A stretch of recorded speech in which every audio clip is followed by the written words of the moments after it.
Many people. Oh, yeah, we were taught that in school. That's I right. mean, I'm sure I can pull books out that still say, you know.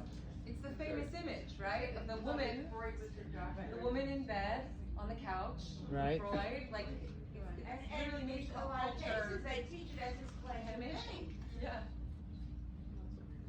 So there's a lot of information that needs to come out, and that's the challenge of this, is to make it human and emotional and engaging for people, but to somehow get that information out. Because it's startling. We talked about that a lot in rehearsal, right? How shocking it is that people don't know about this because of how far-reaching the consequences of this are. Yes, Bob. The blinking light was who she ended up marrying, is that right? Yes. Yes. Is She's there- here in the room. And so, was there a relationship of energy between Anne and the blinking light and Anne and Bertha that were?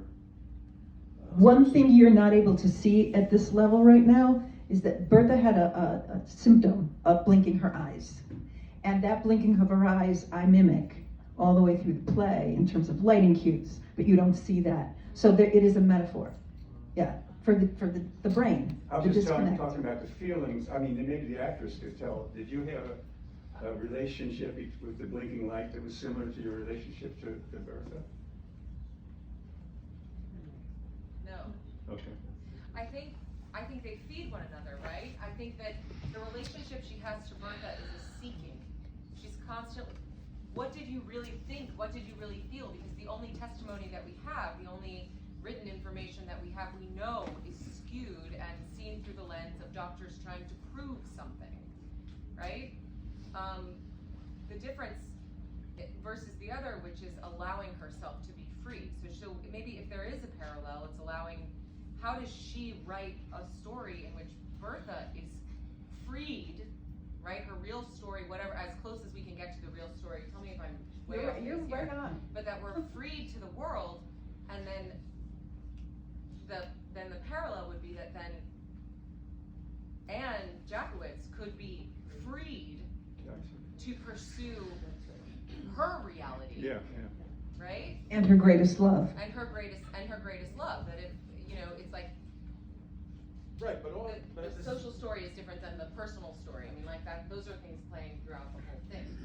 Would you say though that Anne is also, whether she's aware Yeah. would you say that Anne though in a way is also, whether she's aware of it or not, is in search, like she's seeking birth, she's also in search of who she is as a person as well? Absolutely. And does that light kind of play into, like, you know, and Anne says something like finding that twin flame, and it's that blinking light and Barbara, I don't know. No, I agree with you wholeheartedly. It's like it's All of it. things. It's Yeah. Bob, I don't know if we answered your question, but, Yeah. okay. Anyone else? No, I was just gonna say that Anne, this story intrigued her because she wanted to understand what she called like a twist of fate. How did Anna O become the social worker that was so successful? So for Anne, it was really trying to get the message. I didn't know Anne till a few years after she wrote all of this, actually. And Dramatic license. right, dramatic license here. So, but she was always searching for how, she was so terribly unhappy in her life.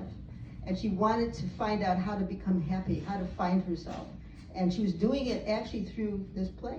Through this writing of the screenplay and understanding how that change could happen. Could she change herself? If this woman in this condition could emerge so successfully on the other side, what could she do? And that's what her quest. We had a dinner right before Anne passed. And we knew we were saying goodbye to her. And I'll never forget a couple things she said. One of them was that while she knew she didn't have much time left, she would always hold on to the dream that this story would be told. Wow. Because it had so transformed her and so changed her life and so moved her. She called it her raison d'etre. Wow. I think we have to stop now. Thank you so much for being here.